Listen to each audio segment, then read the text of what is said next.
Buen día a todos los oyentes. En esta ocasión vamos a presentar sobre las mediciones de humos. En este caso es el grupo número 5 del curso de instrumentación a la seguridad. Los integrantes son mi persona, Arena Saavedra Joseph Michael, Bravo Antón Stephanie, Chambi Mamani Anneli, Tito Flores María Cristina. Este es un poco del contenido que vamos a ver durante la exposición de este video, que vamos a empezar primero por una pequeña introducción, los principios físicos de la medición de humos, las unidades de medida, de medición, el reglamento peruano e internacional sobre la presencia de gases de los ambientes laborales, la instrumentación de medición de humos, tipos y métodos, y el uso de hojas técnicas e instrumentos, y por último un caso práctico. Primero, un poco para la introducción e introducirnos en este tema de la medición de humos, es con respecto al uso de las herramientas fundamentales para comprender el control de los niveles de concentración de la atmósfera, de cómo se compone y cuáles son las afecciones que dan esta exposición a los humos de combustión o humos de las empresas. Esta exposición va a explorar los diferentes métodos utilizados para medir los humos, desde los instrumentos tradicionales hasta las tecnologías más avanzadas que se utilizan actualmente. También analizaremos los parámetros más relevantes que se miden, como las concentraciones de gases y partículas mediante hojas técnicas según cada uno de estos métodos. Ahora vamos a continuar con la parte de los principios físicos, para primero introducirnos por qué es un humo. El humo la presentación es una combinación de gases y partículas y vapores que se produce cuando se queman algunos materiales. Puede generarse a partir de diversas fuentes como incendios, cigarros, la cocina o determinados procesos industriales.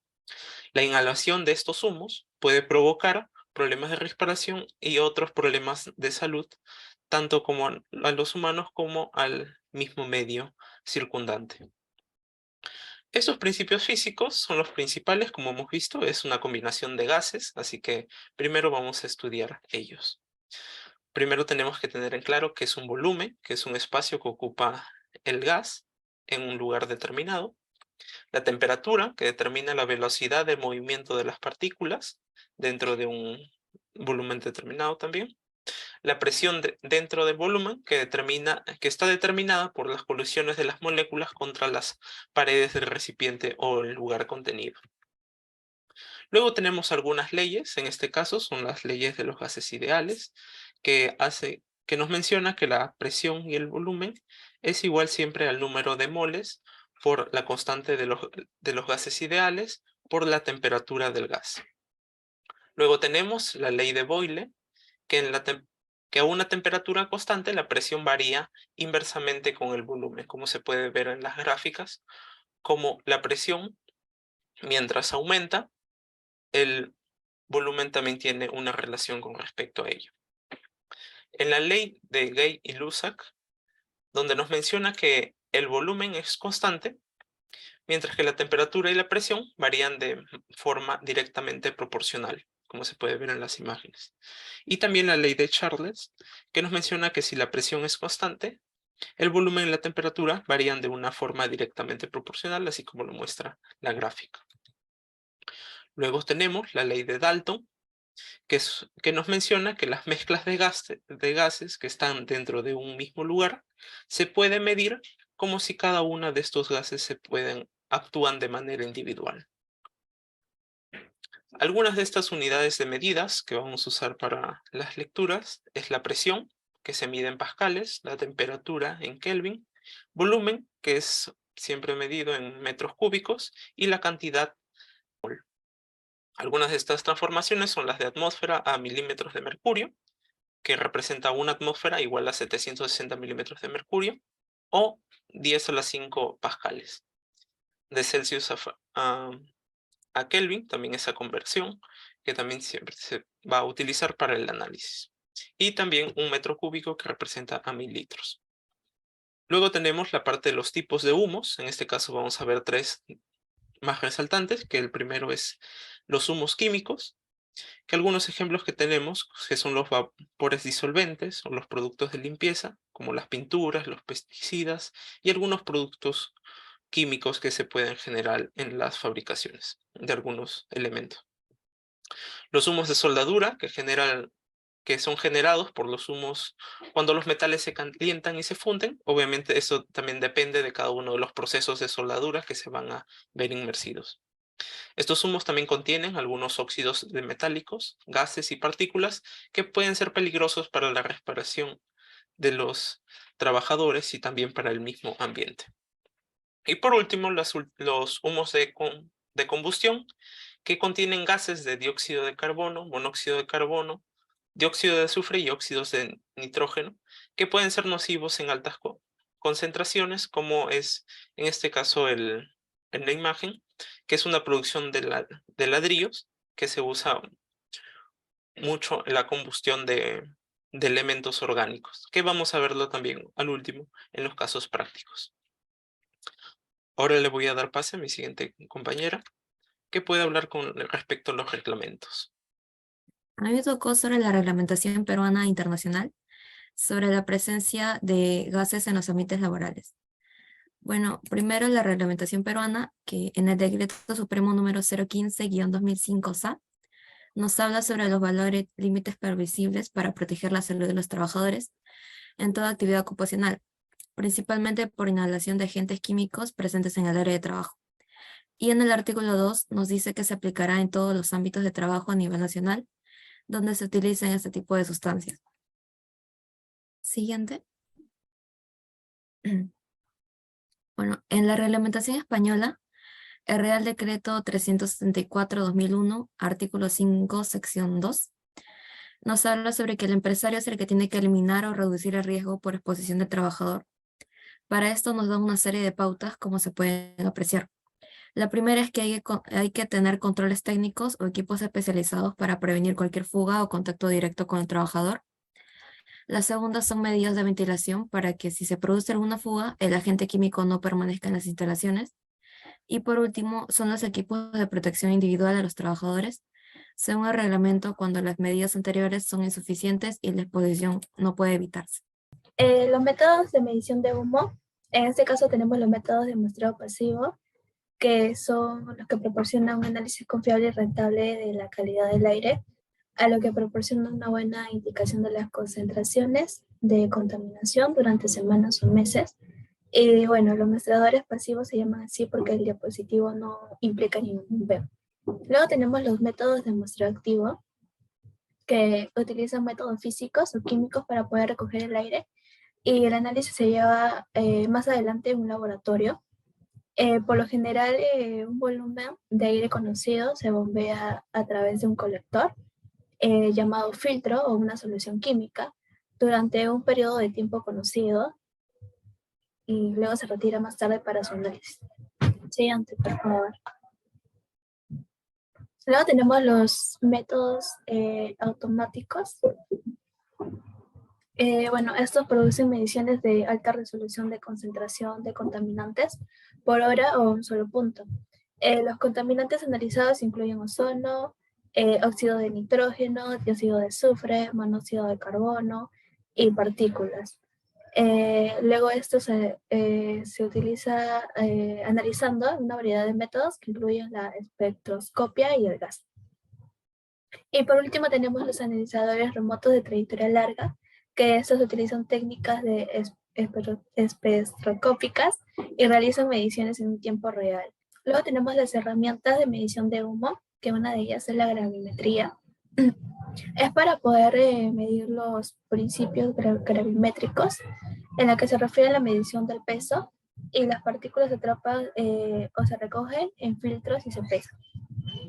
Luego tenemos la absorción atómica, que se usa para medir el plomo. Después de colectar las partículas de plomo mediante métodos gravimétricos, el plomo se extrae de una muestra mediante ácidos.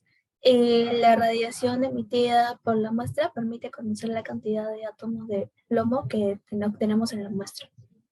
Luego tenemos la espectrofotometría, que se basa en los principios calorimétricos y comúnmente se usa para poder medir la concentración de dióxido de azufre. El color de la solución da lugar a las cantidades de luz absorbida y la cantidad de luz absorbida nos indica la cantidad de dióxido de azufre en esta materia. Luego, por último, tenemos la volumetría, que en este método la cantidad de producto detectado se deduce del volumen de la disolución que se ha consumido en la reacción. Y este método cuantifica muestras en solución mediante la técnica de titulación. Eso sería todo. Le paso al siguiente compañero. Ahora vamos a abordar los instrumentos de medición de humo. El primero es un medidor de ennegrecimiento, Testo 338, y este instrumento se usa mayormente para medir la opacidad en los motores diésel. Acá está su hoja técnica y entre las características generales que tiene este instrumento es que la unidad de medición es de miligramos por metros cúbicos. El rango de medición de este instrumento data desde 0 a 70 miligramos por metro cúbicos. La resolución, o sea, la cantidad mínima posible de medición de este instrumento es de 0,01 miligramo por metros cúbicos.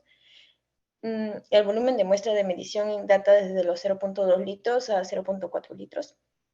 Asimismo, este instrumento tiene la capacidad de registrar 200 mediciones antes de que la capacidad se llene y tenga que ser reseteada. La duración de cada medición es de 60 segundos y puede trabajar en un ambiente con temperaturas de desde 5 a 45 grados centígrados. El siguiente instrumento es similar al anterior, pero este se utiliza para hacer mediciones en ambientes más simples y es un Testo 308. Su hoja técnica es similar a la anterior, pero en esta el rango de medición data desde 0 a 6 y la exactitud del instrumento es de más o menos 0,2. Y estos dos instrumentos funcionan de la siguiente manera. Proyectan una luz al ambiente medido y a partir de la cantidad de luz perdida se determina la cantidad de concentración de humo en el ambiente. Por último, tenemos al caso de estudio, que es las ladrilleras en Lima Este, con respecto a la contaminación ambiental. Estas ladrilleras aparecieron en Huachipa, el centro poblado del distrito de Lurigancho-Chosica, en las décadas del 80, adquiriendo una cierta formalidad en la primera gestión de Luis Castañeda Locio, cuando su teniente alcalde, Hernán Aparicio Lemsek, firmó una resolución que cambió la zonificación del lugar. Entre formales e informales hay al menos 22 ladrerías funcionando, de las cuales nos vamos a enfocar en 4 de ellas. A diario, miles de bloques de arcilla se queman aquí en los hornos de manera abierta. Los ladrillos aportan el insumo básico para estas construcciones de la ciudad en estas últimas 3 décadas, según un reciente estudio, destruyendo el ecosistema que las alberga. Ha sido esta externalidad negativa que ha producido a los centros poblados circundantes a cada una de las ladrilleras. Para prender estos hornos, utilizan insumos más baratos y fáciles de conseguir, como es el estiércol y el aserrín, para poder usar en el proceso del secado de cada uno de los ladrillos. Esta exposición constante a este tipo de partículas contaminantes a corto plazo genera alergias, irritación y hasta tos en cada uno tanto de los trabajadores como de los pobladores. A mediano y largo plazo, respirar este aire provocaría fibrosis pulmonar, asma y hasta cáncer. En todos estos años, la población de Huachipa ha presentado decenas de denuncias, como vamos a ver a continuación, a más a detalle, ante las autoridades, pero varias de ellas fueron ignoradas o denegadas por el mismo municipio. Estas consecuencias que ha producido esta exposición de los humos del proceso de secado de cada uno de los ladrillos ha sido expuesta por una de las vecinas, que se llama Maritza Wagner, que ingresó alrededor de 16 denuncias ante el municipio de Lima, en la comuna de Lurigancho-Chosica y al OEFA, más conocido como la Organización de Evaluación y Fiscalización Ambiental. Como se puede ver el resumen de las denuncias ambientales, que es un total de 16. 4 han sido en el 2016, 1 ha sido en el 2018, 2 en el 2019 y 3 en el 2020. Y por último, 6 en el 2021, en el mes de junio. Tanto ha sido la exposición de los humos de quemado, que en algunos centros de educación, como el que se está presentando en la diapositiva, antes de la pandemia albergaba alrededor de 1.500 escolares, según los vecinos, y algunos niños ahora presentan asma y algunas enfermedades respiratorias que se han visto en la necesidad de utilizar mascarillas por el polvo y las partículas que generan estas ladrilleras. Otro de estos puntos para resaltar es que dentro de las casas se observa el ingreso de una gran cantidad de polvo. Sin embargo, estas partículas más pequeñas, casi invisibles, son las que más daño producen a los pulmones, a tal punto que han tenido que cerrar con plástico, como se puede ver en la parte inferior, las ventanas y aperturas que dan hacia la calle.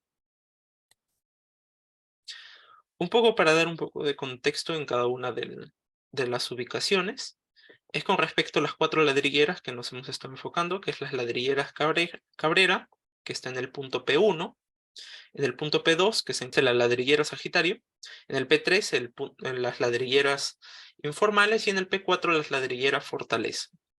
En cada una de ellas ha tenido una evaluación con respecto a esta investigación, de las cuales el límite es de 100 microgramos por metro cúbico, que es la contaminación en estas zonas por puntos de medición, de las cuales se puede ver que cada uno de estos puntos de medición ha superado el punto límite por varias decenas y hasta centenas de cada una de estos límites. Como se puede ver, en el punto P1 ha llegado en un rango de 154,9 hasta 478,5, ni siquiera ha rozado el límite, sino ha ido superior. En el punto P2 ha ido desde 0 a 369,7, en el P3 de 112,4 a 497,1 y el punto P4 de 0 a 335,4 microgramos de metros cúbicos, de los cuales los 4 han excedido el límite permitido. Con respecto a los estándares de calidad del aire para materiales particulados menor a 2,5 micras, también se ha hecho un estudio para cada uno de los 4 puntos, de los cuales también han superado los límites, que en este caso el límite permitido era de 50 microgramos por metro cúbico, según las fuentes de informe el 631-2021 de la Municipalidad de Lima. Para ello hemos planteado las siguientes soluciones o posibles soluciones. Una de ellas ha sido el uso de micromallas de limpieza de humo. Esto para poder proveernos de una filtración de partículas de cada una de las combustiones. Luego también la reducción de las mismas emisiones nocivas al aire circundante y el cumplimiento de las regulaciones ambientales, ya que reduciría los mismos índices como hemos visto anteriormente para poder estar dentro de los límites permitidos. Y también un mejoramiento de la calidad tanto para los trabajadores como para las personas que viven alrededor de las ladrilleras. Eso también va en conjunto del uso de combustibles del GLP, que en este caso ofrece una mejor eficiencia energética, también una reducción de estas emisiones contaminantes y una menor generación de residuos para que puedan ser expelidos y eliminados, o contenidos, mejor dicho, por las mismas micromallas de limpieza de humo en estas exposiciones de humo.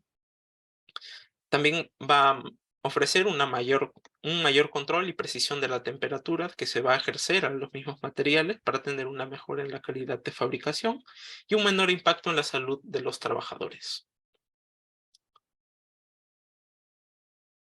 Esto sería todo por el grupo número 5 con respecto a la medición de los humos. Muchas gracias.